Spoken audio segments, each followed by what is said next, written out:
마태복음 6장 19절부터 24절까지 함께 보시겠습니다.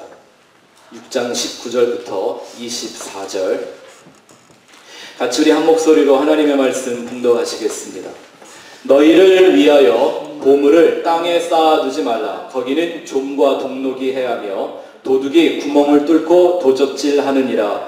오직 너희를 위하여 보물을 하늘에 쌓아두라. 거기는 좀이나 동록이 해하지 못하며 도둑이 구멍을 뚫지도 못하고 도둑질도 못하느니라.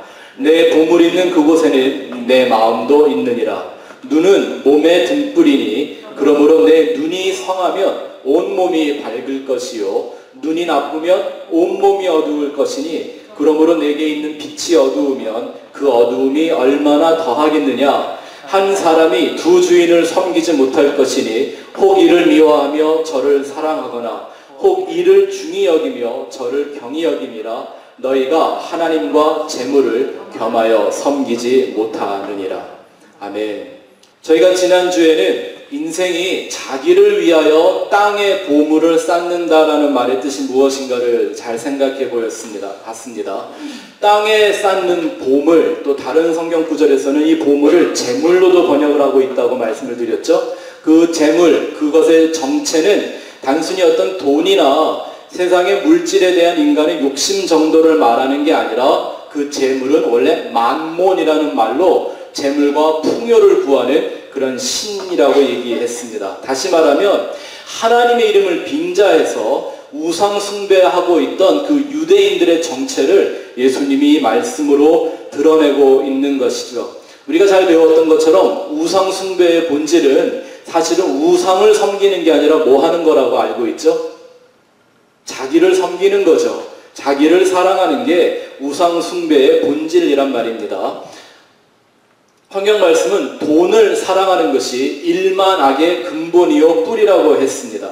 근데 사람이 돈을 사랑하는 건 돈이 좋아서가 아니라 누가 정말 좋아서? 자기를 사랑하기 때문에 돈을 섬기는 것이죠. 이렇듯 사람들이 그 존재가 뭔지도 모르는 신들을 만들어 놓고 자기를 위한 어떤 신처럼 여기면서 그런 허상을 섬기는 건 곧 자기를 신으로 섬기는 그 타락한 인간에게 깊이 뿌리 내리고 있는 우상숭배라는 잠재의식 때문입니다. 이 물질 세상에 육신을 가지고 살아가는 사람들은 어느 누구나 할 것 없이 이런 잠재적인 우상숭배로부터 자유할 수가 없습니다. 왜냐하면 우리는 유전적으로 그 문제를 다 가지고 태어나기 때문입니다. 그것을 성경은 영적 타락이라고 말하고요. 바로 선악과를 따먹어 하나님처럼 된 그 인생들의 타락의 증거가 우리 삶 속에서 그렇게 나타나는 거죠. 안타까운 것은 이 세상에 사는 그 어느 누구도 이 선악과의 도구로부터 자유한 사람이 없습니다. 그리고 마귀는 그 에덴 동산의 뱀의 형상을 갖고 나타났던 그 옛 뱀, 그 사단 원수 마귀는 지금도 하나님의 백성들에게 그 선악과를 따먹게 만드는 이 역사를 쉬지 않고 이루고 있다는 겁니다. 문제는 교회들이 이것에 대하여 심각하게 생각하지 않는다라는 겁니다. 오히려 오늘날은 그 만몬주의가 만몬을 섬기는, 재물을 섬기는 이 우상숭배가 개신교를 삼켜버리고 있는 모습들을 우리는 날마다 확인할 수가 있습니다. 우리가 지난 시간에 소위 원시 종교라고 하는 우리 인간의 안에 깊이 뿌리 내리고 있는 네 가지의 원시 종교의 형태들을 살펴보았죠. 기억들 하십니까? 이건 예수 믿는 사람들이면 꼭 알고 있어야 하는 겁니다. 우상 숭배하면 지옥 간다라는 걸 아는 성도들이면 이 얘기가 뭔지를 정말 잘 알고 있어야 합니다. 네 가지가 있었는데 첫 번째가 샤머니즘, 두 번째는 토테미즘, 세 번째는 애니미즘, 네 번째는 만모니즘이라는 이 네 가지가 있다고 그랬죠. 이러한 원시 종교들이 인류의 역사 속에 자연히 스며들어와 사람들의 가치관이 되기도 하고 이성과 철학의 바탕이 되기도 하며 세상을 움직이는 어떤 경제와 정치와 심지어는 종교의 사상까지 되어버리고 말았습니다. 이런 미신적 사상들은 마치 백신이 없는 유전병, 어떤 전염병들처럼 사람들의 생각과 마음을 그렇게 오염시켜 왔던 것이죠. 하나님을 잘 믿어보겠다고 율법을 2000가지나 넘는 걸 만들어 놓고 지켰던 유대교도 이것을 피해갈 수가 없었습니다. 그래서 하나님이 사람의 몸을 입고 직접 세상에 오셔서 그들로 하여금 회개하라고 외쳤던 겁니다. 이 세상의 우상으로부터, 너 자신을 사랑하는 그 우상으로부터 거듭나지 않으면 천국을 결코 볼 수 없다고 선언하셨습니다. 왜 그 유대인들이 이 원시 종교로부터 자유하거나 안전하지 못했을 것인가? 이유는 하나죠. 역시 자기 사랑입니다. 그래서 예수님은 십자가의 복음을 전할 때 처음부터 누구든지 나를 따라오려거든 먼저 뭐하고? 자기를 부인하고 자기 십자가를 져야만 나를 따라올 수 있는 길이라고 말씀하신 겁니다. 과거 2000년 전에 유대교는 그랬다 치지만 오늘날 현대 개신교는 그럼 안전합니까? 결코 그렇지 않다는 것 여러분들이 이제 잘 알고 계실 겁니다. 이스라엘은 하나님이 시작한 민족이고 그 여호와를 믿는다는 철저한 선민 사상 가지고 살았습니다. 그리고 구약의 모든 역사의 장본인이었고 그들은 모세의 오경을 토라라고 부르며 그걸 달달 외우고 사는 사람들입니다. 그리고 그 안에 있는 모든 율법들을 2000개가 넘는 조항들로 만들어 그걸 철저하게 지켜냈던 사람들입니다. 근데 그것이 원시 종교와 다를 바가 없다라는 것을 예수님은 당신의 죽음으로 증명해내고 말았죠. 그렇다면 우리 한국도 한번 생각해 볼 필요가 있습니다. 수천 년간 그렇게 미신을 섬겨왔던 민족들이 과연 자기들의 땅에 교회 건물들이 좀 세워지고 십자가 종탑을 쌓고 성경책 들고 다니고 기독교적인 문화를 좀 가졌다 해서 갑자기 온전한 구원의 진리만을 바라보고 좁고 협착한 그 생명의 길을 가는 사람들이 될 수 있다고 생각한다면 이건 너무나 순진한 착각입니다. 그렇게 깊이 뿌리내리고 있는 샤머니즘, 토테미즘, 이런 애니미즘, 맘모니즘의 우상숭배에다가 기독교라는 색깔만 칠해서 팔아먹는 이런 미신적인 종교 사기가 오늘날 수많은 곳에서 자행되고 있음을 우리가 잘 봐야 할 겁니다. 다시 한번 강조하지만 여러분 단순한 개종과 정말 예수를 믿어 구원 얻는 그 길을 혼돈해서는 안 됩니다. 내가 어떤 종교를 가지고 형식과 예식이 달라졌고 사용하는 언어들이 좀 변해됐고 그것 때문에 영적으로 거듭났다고 생각하면 그건 정말 때로는 오산일 수가 있습니다. 그래서 이 땅에 보물 쌓기 놀이를 하고 있는 개신교에 개혁이 필요하다고 제가 때마다 일마다 말씀을 드리는 겁니다. 자, 그렇다면 이제 그 땅의 보화를 쌓는 일을 멈추고 하늘의 보화를 쌓는 것이 무엇인가 오늘 한번 같이 생각해 보기를 바랍니다. 그 하늘의 보화란 무엇일까요? 하늘의 보물, 쉽게 말하면 이거죠. 땅의 보물의 반대말이겠죠. 네, 땅의 그 보물을 파괴하는, 그죠? 땅의 보물이라는 올무에서 인생을 자유하게 만드는 보물이죠. 땅을 살게 만드는 보물이 아니라 하늘을 살게 만드는 보물, 그 보물을 말하는 겁니다. 죽을 수밖에 없는 그 육신의 절망과 허무한 그 물질 세계로부터 우리를 온전한 자유함에 이르게 하는 그 유일한 진리, 곧 예수의 은혜와 진리를 성경은 하늘의 보물이라고 얘기하고 있습니다. 예수와 은혜의 진리, 이런 말들이 익숙하다고 내가 그 내용을 안다고 쉽게 판단해버리면 안 됩니다. 이 내용들을 하늘의 뜻으로 이해하지 못하면 금방 내 본성에 잠재적으로 깔려있는 그 원시 종교의 물들은 그 사상과 이해하는 방식들이 이 말들을 해석해버리기 때문입니다. 그리고 사람은 저도 그런 성품을 갖고 있는 사람이지만 누가 나 틀렸다라는 얘기를 참 못 듣습니다. 싫어합니다. 그렇죠?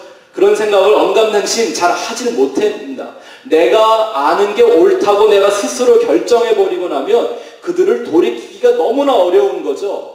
그렇게 땅의 보물 쌓기를 마치 하늘의 보물 쌓는 것처럼 가리키는 그 행위를 예수님은 천국 백성 만들기가 아니라 배나 더한 지옥 자식 만들기라고 예수님이 규명해 주셨죠. 그래서 믿음은 들음에서 나고 들음은 그리스도의 말씀에서 난다고 했습니다. 그래서 그리스도의 말씀, 그 예수의 은혜와 진리를 우리는 또 듣고 또 들어야 합니다. 언제까지? 내 안에 모든 것들이 비워지고 죽어지고 나를 채우고 살게 만드는 건 오직 예수님의 그 십자가의 은혜와 진리만 될 수 있게. 마치 우리가 보물을 찾아다니듯 보물을 모으듯 그걸 내가 알아서 내 거로 만들어 보물이 될 수 있을 만큼 예수 그리스도의 그 십자가의 진리를 내 안에 채워가야 합니다. 그게 바로 하늘의 보물을 쌓는 일이라고 예수님이 말씀하고 있는 거죠. 그 예수의 진리를 보물처럼 내 것으로 만들어야 합니다. 그 일을 하는 것을 바로 신앙이라고 말하고 그 예수만이 나의 유일한 보물이 된 그것을 구원이라고 말하는 거죠. 그래서 예수님이 천국의 비유의 말씀을 들 때 밭에 감추인 보물을 찾은 농부에 비유한 겁니다. 아니 남의 밭에서 일을 하다가 어느 날 그 밭 속에 뭐가 숨겨져 있는 걸 봤어요. 보물이 숨겨 있는 걸 봤어요. 그래서 이 야근 농부가 어떻게 했다고요? 가서 자기 재산을 다 팔아서 뭘 샀어요? 밭을 샀어요. 밭을 산 게 아니에요. 이 사람은 뭘 얻기 위하여? 그 보물 사기 위해서 밭을 산 거예요. 성도는 그렇게 좀 약어야 돼요. 아멘. 정말 보물이 뭔 줄 알아? 그걸 얻기 위하여 내 것을 다 투자할 수 있는 약은 사람, 지혜로운 사람이 돼야 한단 말입니다. 또 예수님이 또 하나의 비유를 가르쳐 준 건 정말 값진 진주, 최고의 진주 하나를 찾아다니던 진주 장사. 어느 날 그 진주를 보고서는 자기가 갖고 있던 모든 진주까지 다 팔아서 그 값진 진주 하나를 산 진주 장사에 비유합니다. 성도의 모습이어야 합니다. 이 보물이 뭔 줄 아는 사람들에겐 자연히 21절에 나와 있는 내 보물이 있는 그곳에 내 마음도 있다. 이게 이루어지는 겁니다. 이 말씀 중에 단어 하나가 빠졌는데요. 헬라어로 가르라는 말로 시작이 되는데 그 말은 뭐냐면 당연히라는 말입니다. 하늘의 보물을 쌓는 자들에게는 당연히 어떤 일이 생긴다? 보물이 있는 곳에 마음이 따라가는 일이 생긴다라는 겁니다. 또 마음이라는 단어는 카르디아라는 말인데 우리가 심령이 가난한 자 할 때 공부했었죠. 이 말씀. 이 말씀은 단순히 인간의 어떤 뭔가를 느끼는 내는 어떤 이 감정과 이런 걸 갖고 있는 마음만 말하는 게 아니라 성경이 카르디아라는 마음을 사용할 때는 우리 인간의 전 존재를 뜻하고 있는 말입니다. 근데 오늘 말씀해 보니까 예수님이 이 마음이라는 단어와 몸이라는 말을 같은 의미로 사용하십니다. 그래서 22절에 이제 그 말씀들이 연결되어져 나오는 겁니다. 눈은 뭐다? 몸의 등불이다 라는 얘기를 하는데 여기서 이 몸은 뭐하고 똑같은 거예요? 마음과 똑같은 의미를 가지고 있는 모습입니다. 그래서 오늘은 우리가 이 눈에 대한 좀 공부를 신중히 해볼 건데요. 성한 눈과 나쁜 눈이 나와요. 그죠? 눈이 성하면 이라는 말이 나오고 그 눈이 나쁘면 이런 말이 나와요. 그러니까 성한 눈이 뭔지 나쁜 눈이 뭔지 한번 배워봐야 할 거 아닙니까? 오늘 과연 내 눈은 성한 눈인지 나쁜 눈인지 한번 같이 신중하게 우리 스스로를 점검해 볼 수 있는 시간이 되기를 바랍니다. 뭐 당연히 이 눈은 어떤 눈을 말하는 걸까요? 땅의 보물과 하늘의 보물을 구별할 수 있는 눈을 말하는 거죠. 땅의 것과 하늘에 속한 것을 구별해서 생각할 수 있는 관점을 갖고 있는 그 눈 말하는 겁니다. 비진리와 진리를 하나님의 관점으로 분별할 수 있는 눈, 그게 바로 성경이 말하는 몸의 등불이 되는 눈이죠. 보이는 대로 보지 않고 보이는 것들 속에 담겨있는 하나님의 메시지를, 복음의 메시지를 발견하는 눈, 그 눈이 바로 몸의 등불과 같은 눈이 되는 거죠. 뭐 우리말에도 눈이라는 말을, 본다라는 말을 아주 다양한 의미로 사용하고 있지 않습니까? 저는 우리나라 민족의 어떤 말들, 오래된 말들만 보더라도요, 우리 조상들 중에 누구는 분명히 하나님을 알던 사람이 있었다라는 걸 확인할 수 있는 게 뭐냐 하면 이런 속담이 있죠. 눈이 보배다. 분명히 이 말씀, 하늘에 쌓는 보물이 있다, 하늘에 보물이 있다, 그걸 보는 눈이래야 진짜 눈이다라는 말이었을 텐데 사람들이 그 하나님의 메시지는 다 잊어버리고 뭐만 생각하는 거예요? 눈 그리고 보배. 그러니까 하는 말이 눈이 보배다. 이런 말만 전해 내려오는 거 아니겠습니까? 이런 속담이 있더라고요. 좀 찾아봤더니 눈 가리고 아웅한다. 아웅이 뭔지 잘 모르겠는데 사전에 보니까 이렇게 돼 있더라고요. 언젠간 드러날 것을 숨기려고 가진 수작을 부리는 경우. 이게 눈 가리고 아웅하는 거래요. 또 우리가 또 잘 아는 눈 감으면 코 베어간다. 이게 무슨 말이에요? 정신 차리지 않으면 큰 코 다친다. 뭐 이런 뜻이 담겨 있는 거죠. 또 뭐 우리가 잘 쓰는 말 중에 이런 거 있죠. 눈 뜬 장님이다. 보기는 보는데 보는 게 뭔지 모르면 그러는 거죠. 또 이런 말도 있더라고요. 몸이 100이면 눈이 90냥이래요. 몸이 100냥이면 눈이 90냥을 차지한답니다. 그러니까 우리는 이미 우리의 말 속에도 눈이라는 건 단순히 보이는 것만 보려고 있는 게 아니라 본다라는 건 표면적인 걸 보는 게 아니라 그 안에 담겨있는 메시지를, 내용을, 그 컨텍스트를 보는 눈이어야 한다라는 것을 우리는 이미 잘 알고 있습니다.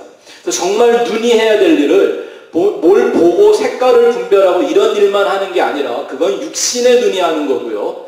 그 눈을 영적으로 사용하는 방법은 시각적인 것만 보는 게 아니라 본질적인 것을 알고 그것을 인지하는 능력을 가져야 하는 것이죠.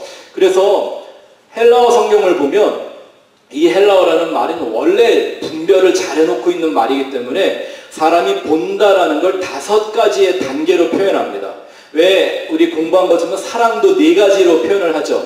우리말은 그냥 사랑 이거밖에 없는데 헬라어에는 뭐 필레오, 에로스, 스톨게, 아가페 이렇게 사랑을 구별해서 분명히 표현을 해놓죠. 그것처럼 본다라는 말을 헬라어는 아예 단계적으로 5가지를 얘기하고 있는데 여러분 주보에도 잘 써있는데 한번 보시기 바랍니다.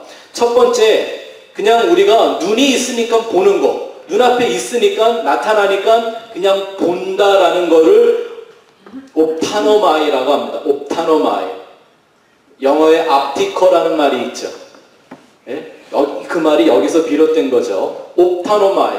이건 그냥 눈에 보이니까 보는 거예요. 앞에 있는 거니까. 우리 눈은 그냥 열려 있으면 보게 돼 있는 그런 자연적인 현상을 의미하는 거고요.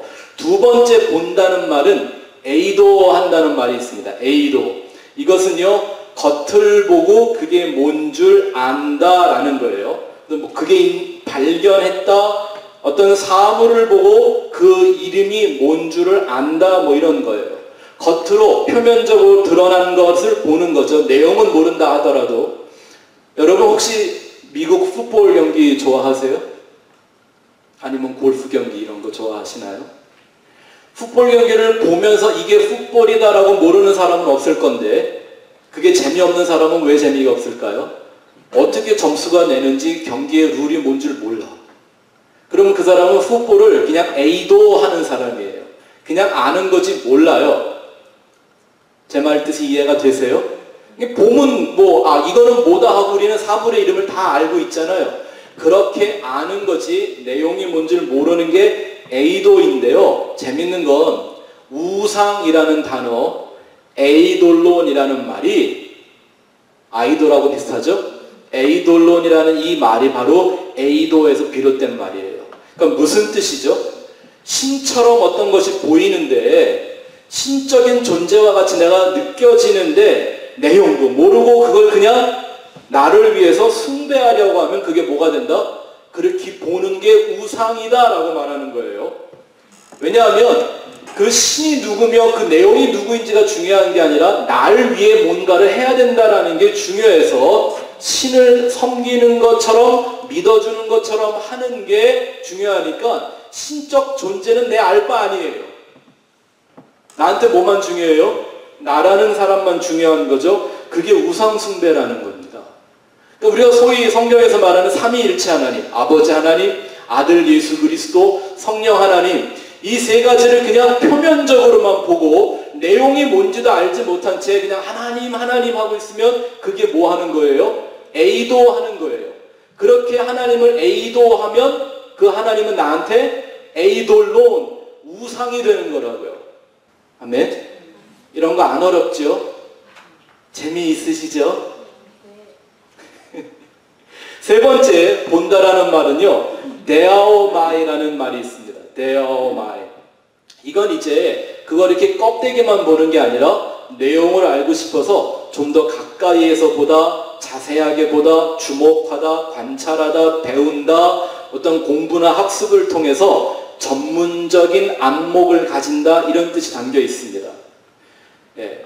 제가 과거에 하와이에 있을 때요, 잠깐 이렇게 아주 즐겨 보던 이 미국 TV 프로가 하나가 있었는데 뭐냐면 골동품 감정사들이 하는 프로그램이었어요. 사람들이 이제 집에 마치 갑옷처럼 내려오던 어떤 그 골동품들을 이 사람은 가치를 모르니까 그게 이제 얼마인 줄 알기 위해서 이 감정사한테 갖고 와요. 나는 그게 예를 들어 제가 제일 봤던 것 중에 재밌는 게 뭐냐면 어떤 사람이 집에 그 옛날에 그 기사, 원탁의 기사 이런 거 있잖아요. 그런 기사들이 갖고 다니던 것 같은 칼이 집에 검이 있었는데요. 그게 뭐 칼이 크고 뭐 그냥 볼품 없고 그러니까 맨날 집에서 그걸 수박 잘라 먹었었대요. 너무 좋더래죠? 그걸 갖고 와서 감정을 했는데 이 사람한테는 그냥 수박이나 자르면 좋을 것 같은 옛날 칼이 이 사람이 제가 뭐 지금 값을 잊어버렸는데요. 그게 무슨 중세시대의 어느 공작이 자기 이름을 붙여서 기사한테 하사한 검이래요. 그래서 이 가치가 엄청나는 거예요. 그러니까 이런 감정가, 전문가들은 뭘 아는 거죠? 그냥 대충 옵토머마이 한 게 아니라 에이도 한 게 아니고 뭐 한 거예요? 데아오마이 해서 그 내용과 그 가치와 모든 것을 전문적으로 아는 안목을 가진 거예요. 이걸 데아오마이라고 얘기를 하는 거예요.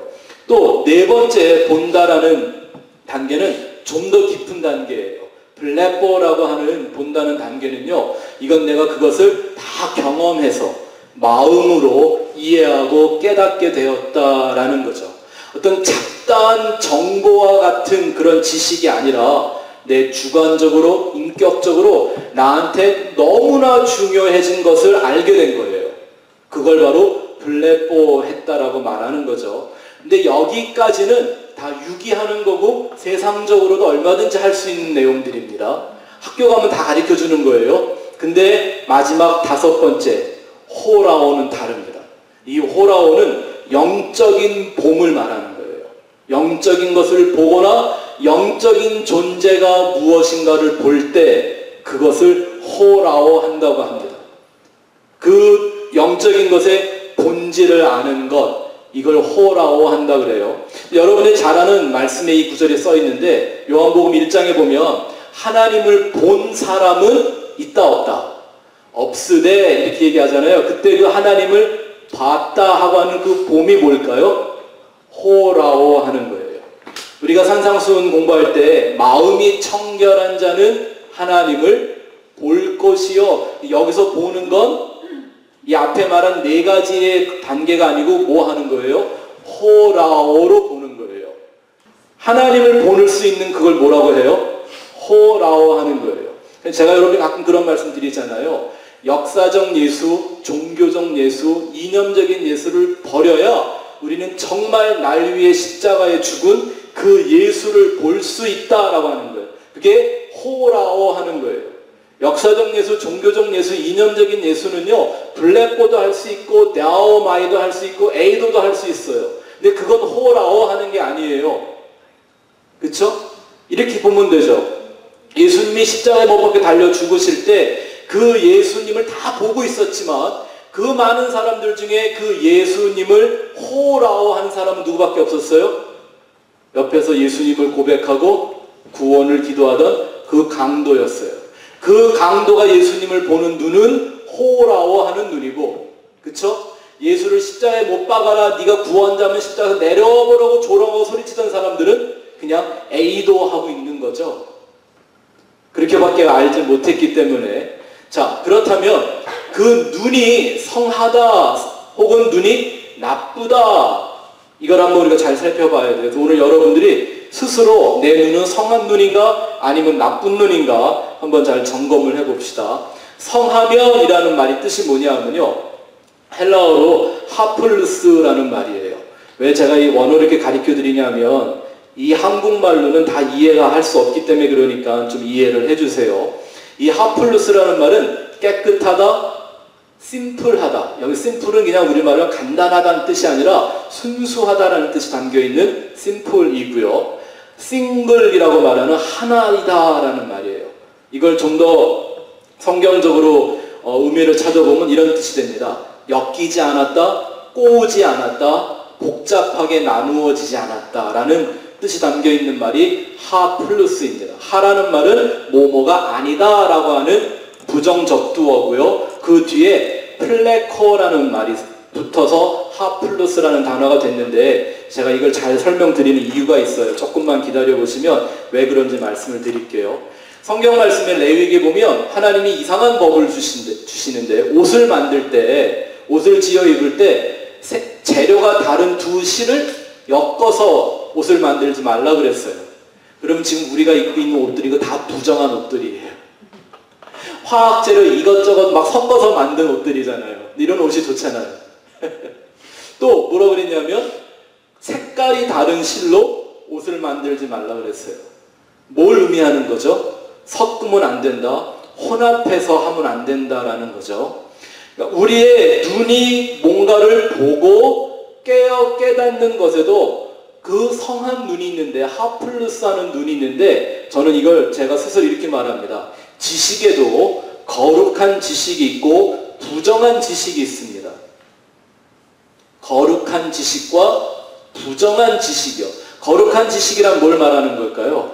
오직 하나님의 그 말씀, 그 진리, 그 본체이신 예수와 그 그리스도의 십자가만을 바라보는 그 하나, 그 한 길, 그 진리만 보는 건 하플루스인데, 거기다가 이것저것을 막 혼합하고 섞어서 복잡하게 만들어버려서 이런 걸 보는 눈은 다 뭐하는 눈이라고요? 나쁜 눈이라는 거예요.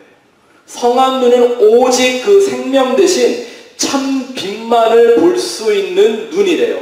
그래서 22절에 뭐라고 되어 있냐면, 눈이 성하면 자기의 온 몸이 밝을 것이다, 이렇게 말하고 있죠. 근데 이 말, 이것도 번역이 좀 잘못됐어요. 온 몸이 밝을 것이다가 아니라 그 몸이 빛으로 채워질 것이다 라고 되어 있습니다. Full of light. 몸이 밝아진다 이런 뜻이 아니라 그 몸이 빛으로 채워진 몸이 될 거다라는 말이 정확한 번역입니다. 이 빛은 어떤 빛을 말할까요? 태초에 있었던 그 창조의 빛, 역사의 첫째 날을 시작한 그 빛, 요한복음 1장에 나오는 말씀이고 생명이라고 소개된, 어두움은 도대체 깨달을 수가 없는 그 빛, 참빛을 말하는 거죠. 자, 요한복음 1장 6절부터 10절을 한번 같이 읽어보겠습니다. 시작. 하나님께로부터 보내심을 받은 사람이 있으니 그의 이름은 요한이라. 그가 증언하러 왔으니 곧 빛에 대하여 증언하고 모든 사람이 자기로 말미암아 믿게 하려 함이라. 그는 이 빛이 아니요 이 빛에 대하여 증언하러 온 자라. 참빛 곧 세상에 와서 각 사람에게 비추는 빛이 있었으니 그가 세상에 계셨으며 세상은 그로 말미암아 지은 바 되었으되 세상이 그를 알지 못하였고. 이 빛을 아는 사람이 돼서 그 눈을 가지면 그 몸이 뭐가 된다? 빛으로 충만해진다 라고 얘기합니다. 성경은 그렇게 빛으로 충만해진 몸을 갖고 있는 사람들을 세상의 빛이라고 말하고 있는 거죠. 그래서 지금 산상수훈은요, 이렇게 구절마다 다른 얘기하고 있는 게 아니에요. 심령이 가난한 자는 복이 있나니도 똑같은 말씀을 예수님이 하고 있는 거라는 말입니다. 그 예수의 진리, 구원의 진리를 정확하게 보는 눈, 그 눈이 몸의 등불이 되고 그 등불로 자기를 비추면, 그 진리를 가지면 그의 몸이 뭐다? 빛에 충만한 상태다. 그리고 그들이 이 세상의 빛으로 드러난다고 성경이 말씀해주고 있습니다. 우리가 잘 아는 성경 구절 한번 보고 하죠. 고린도 후서 4장 6절 7절 말씀. 고린도 후서 4장 6절 7절. 이 말씀을 깨달은 바울은 이렇게 설명을 합니다. 시작. 어두운 데에 빛이 빛이라 말씀하셨던 그 하나님께서 예수 그리스도의 얼굴에 있는 하나님의 영광을 아는 빛을 우리 마음에 비추셨느니라. 우리가 무엇을? 이 보배를 질그릇에 가졌으니 이는 심히 큰 능력은 하나님께 있고 우리에게 있지 아니함을 알게 하려 함이라. 그 예수 그리스도를 호라오하는 눈으로 보고 알면 나는 뭐가 된다? 그 보배이신 예수를 호라오하면 나는 그 보배를 담고 있는 질그릇이 된다라는 겁니다. 이 말씀도 우리가 좀 잘 이해하는 게요. 그 뒤에 나와 있는 구절은 생각도 안 하고 이래봐도 내가 보배를 담고 있는 질그릇이야 이러고 너스레를 떨게 만드는 그런 해석들이 있는데 그거 그런 말 아닙니다.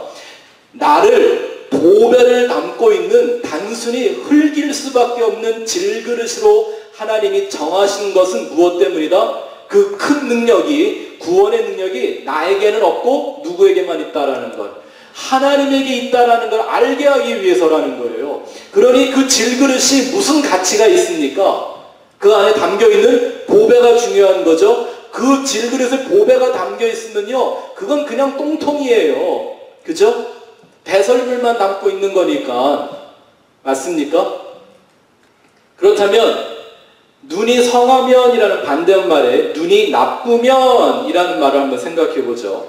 눈이 나쁘면이라는 말은 사실은 나쁘면이라는 단어도 정확하게 번역을 하면 나쁘다가 아니라 악하면이라고 번역을 했었으면 의미가 더 분명할 뻔했습니다. 우리가 전에 주기도문 공부할 때 모든 악에서 우리를 구하여 주소서 할 때 그 악이라는 게 뭔지 공부했죠. 포네로스라는 말이에요. 똑같은 단어예요. 우리의 눈이 포네로스 하면 우리의 눈이 악하면 이라는 뜻인데 그 포네로스의 말은 악하다, 나쁘다, 악의에 차다, 야비하다, 나태하다, 게으르다 이런 뜻을 담고 있다고 그랬죠. 근데 이 포네로스가 뭔지 우리가 공부한 걸 한번 복습해 볼 필요가 있습니다. 생각나실지 모르겠어요. 제가 표 하나를 보여드렸었죠. 성경에는 선이 두 가지 선이 있는데 하나는 절대적인 선이라는 아가토스가 있고 상대적인 선이라고 하는 칼로스가 있습니다. 저는 이 칼로스를 날마다 생각하게 되는 이유가 있습니다. 우리 옆집에 사는 애 이름이 칼로스예요. 그때 친구들이 맨날 와갖고 밑에서 칼로스 하고 부를 때마다 하도 그래서 저는 이걸 잊어버릴 수가 없습니다. 하나님의 섭리인 것 같아요. 네? 아가토스는 선의 본체이신 그 하나님, 그분을 절대적인 선, 아가토스라고 말하는데 그 하나님을 드러내고 계시하고 그 하나님으로 인도해가는 모든 선을 칼로스의 선이라고 하는 거예요. 그래서 예수님이 내가 선한 목자다 얘기할 때 그 선한이라는 말은 뭐예요? 칼로스죠. 왜? 목자는 양을 아버지에게로 인도해 가는 것이니까. 그렇죠? 성도들 보고 선행을 하라, 선한 행위하라 할 때 그 선한은 또 뭐예요? 그것도 칼로스죠. 뭘 하는 게 선한 행위예요? 착한 일 많이 하는 게 아니라 하나님의 진리로 끌고 가 나쁜 눈 버리고 성한 눈 같게 만들어주는 게 칼로스 선한 행위인 거죠. 아멘? 자, 그렇다면 악이라는 말에도 똑같은 구조가 있다는 거 배웠죠? 그렇게 아가토스의 선처럼 절대 악이 있습니다.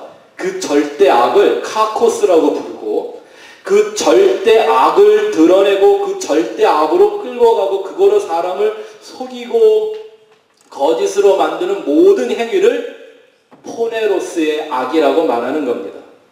문제가 있다면 이 세상과 이 인간들은요, 본능적으로 이 포네로스의 악에 약합니다. 그 악을 좋아합니다. 그 악에게 마음이 끌립니다. 여러분, 악이라고 말해서 단순히 그냥 나빠 보이는 것들만 악이라고 생각하지 마세요. 하나님의 궁극적인 진리로부터 멀어지게 하거나 하나님이 끌고 가고 있는 역사의 방향에 반대 방향으로 가는 것, 이거 다 악한 겁니다. 네? 그래서 유대인들이 2000가지나 넘는 율법 지키는 행위를 예수님은 뭐라고 불렀어요? 그게 선한 게 아니라 악한 거라고 부른 거예요. 그 좋은 일들을. 진리의 본질을 잃어버리고 비본질적인 걸 추구하는 것도 뭐 하는 거죠? 포네로스의 악입니다.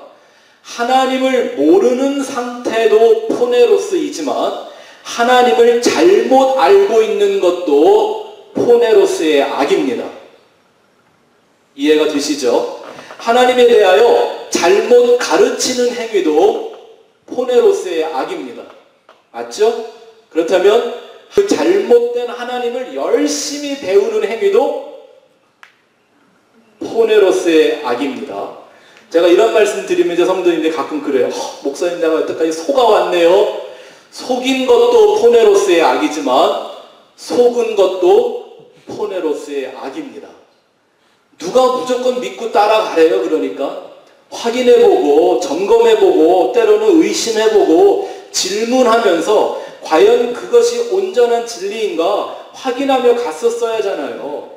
누구 핑계를 대요. 근데도 불구하고 그걸 그냥 믿고 그게 진리인가 생각하고 따라갔던 까닭은 뭐예요? 나를 이롭게 해주는 소리로 들리니까. 그러니 모든 기복주의 혹은 신비주의, 긍정주의 이런 모든 것들은 말은 좋게 들리지만 정체가 뭐예요? 포네로스의 악인 거예요. 이걸 보지 못하는 눈을 나쁜 눈, 포네로스 하는 눈이라고 성경이 말하는 겁니다. 잘 보세요. 인간의 완전 타락에 전적으로 기여한 것이 있는데 이게 뭐냐면 포네로스의 말이에요. 악한 말을 듣고 잘못 본 것. 악한 말을 포네로스라는 말을 듣고 하나님을 호라오하지 못한 게 원죄의 시작이었다는 거 아십니까? 창세기 3장 4절부터 7절을 봅시다. 창세기 3장 4절 7절 시작. 뱀이 여자에게 이르되, 여기서 뱀은 누구예요? 지금 카코스가 뱀의 형상으로 나타난 거죠. 카코스라는 악이. 계속 읽어보죠. 너희가 결코 죽지 아니하리라. 너희가 그것을 먹는 날에는 너희 눈이 밝아져 하나님과 같이 되어 선악을 알 줄 하나님이 아심이니라. 여자가 그 나무를 본즉 먹음직도 하고 보함직도 하고 지혜롭게 할 만큼 탐스럽기도 한 나무인지라. 여자가 그 열매를 따먹고 자기와 함께 있는 남편에게도 주매 그도 먹은지라. 이에 그들의 뭐가? 눈이 밝아져서 자기들이 벗은 줄을 알고 무화과 나무 잎을 엮어 치마로 삼았더라. 자, 여기 지금 우리가 공부한 헬라어가 다 나와요. 눈이 나오고, 네, 호라워하지 못한 얘기가 나오고, 마귀란 그 옛뱀이 말해주고 있는 포네로스의 악이 나오죠. 근데 그 포네로스의 말을 듣고 나니까 지금까지는 한 번도 생각해보지 못했고 곁에도 가고 싶지 않았던 선악을 알게 하는 나무가 어떻게 보였다고요? 보암직해 보였다는 거예요. 그러니까 호라워하지 못하고 있다는 얘기죠. 그래서 그걸 따먹고 났더니 오히려 뭐가 보여요? 자기들의 벗은 부끄러움이 보이기 시작했어요. 호라워가 완전히 파괴돼 버린 거예요. 하나님만 바라보던 그 인간의 눈이 완전히 타락으로 파괴된 것이죠. 그러고 나서 인간이 한 게 뭐예요? 무화과 나무 잎으로 엮어서, 이 엮어서라는 말이 아까 배웠던 하플루스의 반대말 플레코, 엮어서 섞어서 자기를 위하여 자기를 가리려고 만들어 놓은 걸 말하는 거예요. 여기 다 나오죠. 이 말씀해 보니까 가장 많이 나오는 단어가 뭐예요? 본다라는 말이잖아요. 그러니까 이 인생이 범한 원죄의 깊은 뿌리 중에 하나가 하나님의 것을 호라워하지 못하는 죄인 거예요. 맞죠? 그게 나쁜 눈이란 말입니다. 그걸 요한일서 2장 16절에 여러분들이 잘 알고 있는 구절에 이렇게 써있죠. 읽어보죠. 시작. 이는 세상에 있는 모든 것이 육신의 정욕과 안목의 정욕과 이생의 자랑이니 이런 것들은 다 아버지께로부터 온 것이 아니요 어디서 왔다? 세상으로부터 온 것이라. 그래서 세상적으로 보는 것 네 가지를 말씀드린 거예요. 여러분들은 지금 예수를 그리고 성경을 어떤 눈으로 보고 계십니까? 호라워하고 있지 않다면 그건 성한 눈이 아니에요. 나쁜 눈인 거예요.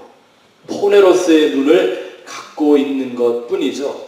그러니까 이 말씀이 계속 이어지는 것인데 땅의 보물을 보지 말고 하늘의 보물을 구별하는 눈을 가져서 하늘의 보물만을 추구하는 마치 밭에 감추인 보물을 얻기 위하여 내 모든 것을 포기한 농부처럼 진주장사처럼 나라는 존재는 그저 흙이라는 질그릇으로 삼고 그 안에 이 하늘의 보물만을 쌓기 원하는 채우기 원하는 그 사람들 그들을 성경은 하나님의 아들이요 세상의 빛이요 성도라고 말하는 겁니다. 그러니까 그런 성도들에게서 자연히 나타나는 결과가 24절 마지막 말씀입니다.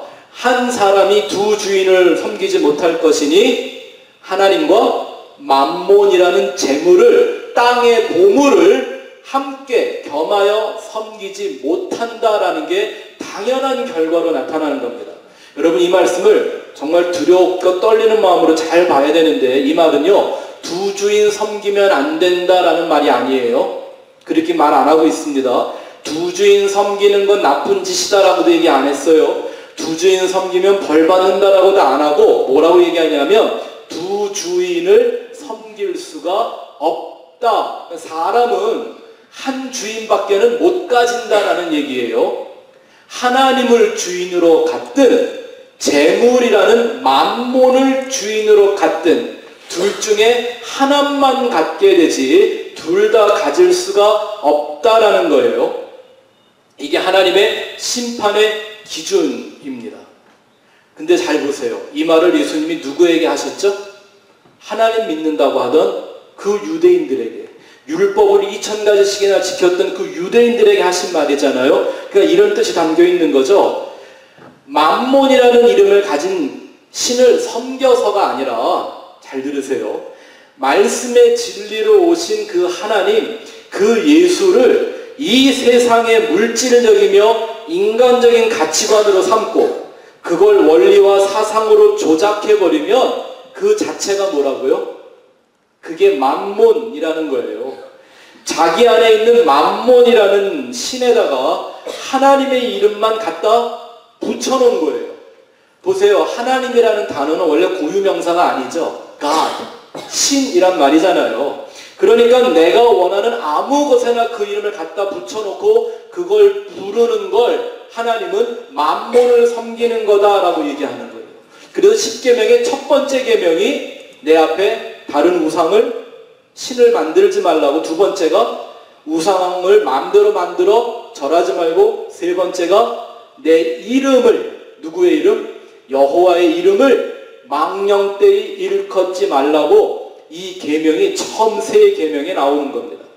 왜냐하면 저는 이런 사람을 실제로 봤다니까요. 한번 말씀드렸죠. 하와이에서 유명한 불교 신자요, 그 보살이라고 부르던 한 아주머니가 우리 교회에 와갖고 기도를 하는데 합장을 하고서 여전히 네? 부처 앞에, 돌부처 앞에 조아리듯 하나님 앞에 그러고 있더라고요. 그 사람은 자기 안에 있는 우상을 버린 게 아니에요. 뭐만 바꿨어요? 이름표만 갈아버렸어.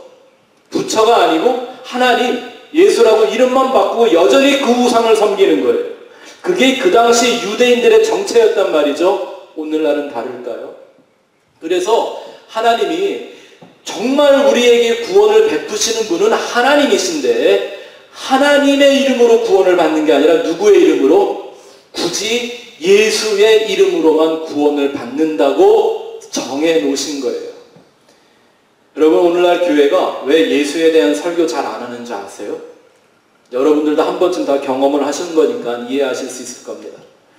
왜 예수 믿는다고 하는 기독교가 예수에 대한 설교를 불편해하거나 흥미없어 하는 줄 아십니까? 그리고 그저 예수라는 이름은 자기들의 소원을, 목적을 이루기 위한 기도에만 써먹고 있는지 아세요? 내 안에 맘몬을 섬기고 있으면 그 맘몬의 이름을 예수라고 바꿔놓고 섬기고만 있으면요, 예수라는 이름을 들을 때마다 내 안에 있는 그 맘몬이 불편해 하시거든요. 복음의 주체이신 예수의 진리를 말하면, 그 빛을 전하면, 하나님의 은혜의 본질인 십자가를 말할 때마다 그 맘몬이 내 속에서 비명을 지르는 거죠. 내 안에서 그 악함의 거부 반응이 일어날 수밖에 없기 때문입니다. 이건 제 얘기가 아니라 예수님이 세상이 그렇다고 판단하신 말씀입니다. 요한복음 3장 19절부터 21절 보죠. 시작. 그 정죄는 이것이니 곧 빛이 세상에 왔으되 사람들이 자기의 행위가 악함으로 빛보다 어두움을 더 사랑한 것이니라. 악을 행하는 자마다 빛을 미워하여 빛으로 오지 아니하나니 이는 그 행위가 드러날까 함이요 진리를 따르는 자는 빛으로 오나니 이는 그 행위가 하나님 안에서 행한 것임을 나타내려 함이라 하시니라. 그래서요, 제가 이 얼바인에 와서도요, 많은 경험을 해봤습니다. 예수 믿는다고 하는 사람들, 교회 다니는 사람들하고 예수와 십자가의 얘기를 하면요, 마음을 열고 달게 받아들이는 사람도 있었는데, 많은 경우는 화내고 신경질 내는 걸 봤습니다. 무슨 정체를 드러내는 거예요? 내 행위가 악함으로, 내 마음에 숨겨진 건 예수가 아니라 뭐라고 갖고 있는 거기 때문에 그게 맘몬이요, 샤먼이요, 토템이라는 그런 우상으로 가지고 있는 것이기 때문에 예수라는 말이 듣기가 싫은 거예요. 그 본질을 말하는 게 싫은 거예요. 왜? 내 행위가 드러나니까. 예수에 대한 설교가 어렵다고요? 아니요, 어려운 게 아니라 불편한 거죠. 듣기가 싫은 거죠. 사실 이 복음이라는 거요, 한국 뉴스 정도 듣고 이해하고 신문 읽었는데 80% 이상만 이해되는 지식이 있으면 이 복음 다 이해할 수 있는 거예요. 근데 억지로 이해 안 하려고 하죠. 왜? 맘몬이라는 그 본질을 버리기 싫으니까. 그런데 반면 성한 눈을 가지고, 등불 같은 눈을 가지고 그 진리를 보고 있는 사람들에게서는 이러한 고백이 그들의 입술에서 언제나 있게 되는 거죠. 고린도 후서 4장 18절 말씀 읽어보죠. 시작. 우리가 주목하는 것은 보이는 것이 아니요 보이지 않는 것이니 보이는 것은 잠깐이요 보이지 않는 것은 영원함이라. 그러니까 자꾸 보는 것으로만 하나님을 말하려고 하는 눈은 포네로스의 눈이에요. 악한 눈입니다. 근데 정말 그 안에 담겨져 있는 보이지 않는 하나님을 보는 눈은 어떤 눈? 그게 바로 성한 눈, 등불과 같은 눈이라고 하는 거죠. 또 로마서 8장 24절 25절에도 같은 말씀이 나와 있습니다. 읽어보죠. 시작. 우리가 소망으로 구원을 얻었음에 보이는 소망이 아니니 보는 것을 누가 바라리요? 만일 우리가 보지 못하는 것을 바라면 참음으로 기다릴지니라. 아멘. 성한 눈을 가진 이들의 참된 신앙 고백의 내용들이 이런 거라고 하는 거예요. 하늘의 보물을 쌓는 사람들만이, 내가 질그리신 걸 자각하고 그 예수만이 나를 채워주고 살려줄 수 있는 하늘의 보배라는 걸 알고 있는 사람들만이 믿음으로 외칠 수 있는 신앙 고백이 바로 이런 내용들이라는 말입니다. 여러분들 안에 이러한 고백이 항상 있습니까? 이게 여러분들의 기도의 제목이고 찬송의 주제입니까? 나는 지금 어떤 눈으로 무엇을 보고 있는 자인지 우리가 스스로 한번 생각해 봐야 합니다. 내 눈은 날 잘 보지 못합니다. 그래서 하나님이 내가 과연 하나님만 바라보는 존재인가, 아니면 세상의 만몬과 샤먼과 토템을 바라보고 있는 사람인가를 알게 해주시려고 하나님이 하시는 일이 있습니다. 뭔지 아세요? 내게 없으면 안 될 것 같은 그 만몬을 뺏어가시는 겁니다. 내가 신앙했던 샤먼을 깨트리는 것. 내 안에 도사리고 잠재하고 있던 그 토템을 하나님이 박살을 내십니다. 그때 내 안에서 어떤 반응이 나오는가를 보면 나는 사실 하나님과 만몬 둘 중에 어느 걸 주인으로 섬기고 있었는지의 정체가 드러납니다. 예를 들어 만몬을 버린 사람, 만몬이 더 이상 만몬에게 종노릇하지 않는 사람들에게서 재물이라는 거죠. 세상의 것들. 이걸 하나님이 빼앗아 가는데 하나님 왜 뺏어가요 하는 도전과 반항이 나오면 이 사람은 아직도 뭘 붙들고 있는 사는 거죠? 만몬을 붙들고 있는 거예요. 하나님의 이름만 부를 뿐이지. 하지만 하나님이 다 깨트려도, 하나님이 다 뺏어가도 나를 거룩한 진리요 등불을 켜고 있는 몸으로 만들어내기를 위해서 모든 걸 나한테서 다 빼앗아 가는데도 하나님 괜찮아요. 난 다 잃어버려도 돼요. 다 가져가세요. 나를 당신의 성전으로 삼고 그 온전한 등불을 갖고 있는 몸으로만 만들어주실 수 있다면, 나라는 질그릇에 그 보배를 채워주실 수만 있다면, 그게 샤먼이 됐던 토템이 됐던 만몬이 됐던, 그게 돈이 됐던 명예가 됐던 건강이 됐던 다 가져가세요. 난 괜찮아요. 이런 고백이 나올 수 있겠죠. 그게 하늘에 속한 사람들 아닙니까? 그게 온전한 성경의 이 십자가의 진리를 호라오하는 눈을 가지고 있는 사람들의 모습이겠죠. 이제 다음 주에 이 말씀을 계속 연결해 갈 텐데요. 여러분 이거 하나 꼭 기억하시기 바랍니다. 한 주간 동안 묵상하고 오세요. 이 주제를 다음 주에 설교할 건데, 두 주인을 이용해 먹을 수는 있는데 두 주인을 섬길 수는 없습니다. 근데 두 주인을 섬긴 종의 결과가 어떤지 아시죠? 결국은 둘 다에게 버림을 받습니다. 자, 그러면 마지막으로 한 가지만 말씀드리고 마칠게요. 2분만 시간을 주십시오. 내 눈이 나쁜 눈이었다면 어떻게 해야 합니까? 성경에 다 답이 있습니다.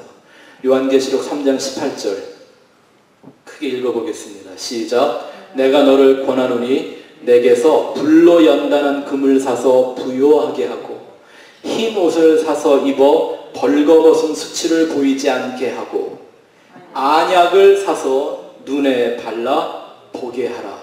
그러니까 내 눈이 나쁜 눈이면 어떻게 해야 돼요? 안약 사서 발라야 된대요. 안약을 바르라라는 말이요, 원어에는 anointing, 기름 부음이라고 나와요. 이걸 우리 출애굽기에서 관유를 머리에 붓고 제사장의 옷이라는 에봇에 붙는 의미가 뭔지 배운 분들이면 금방 알아요. 시간이 없어서 다 설명할 수가 없으니까 확실하게 알고 싶으시면 출애굽기 30장 말씀을 다시 한번 공부하시면 되죠. 바로 그 기름의 주체는 성령님, 진리의 영, 그리스도의 영을 말하는 겁니다. 제가 여러분들에게 매주일 이렇게 성경을 처음부터 끝까지 뒤적거리며 이렇게 복잡하고 어렵게만 들리는 것 같은 십자가의 도를 전하는 게 지금 내가 뭐 하고 있는 거예요? 여러분들에게 안약 넣어주고 있는 거예요.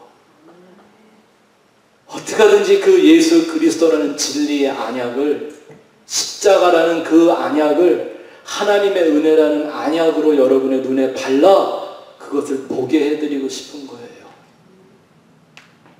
그래야 우리는 몸의 등불과 같은 그 진리를 가진 눈을 가지고 세상의 빛으로 살아갈 수 있습니다.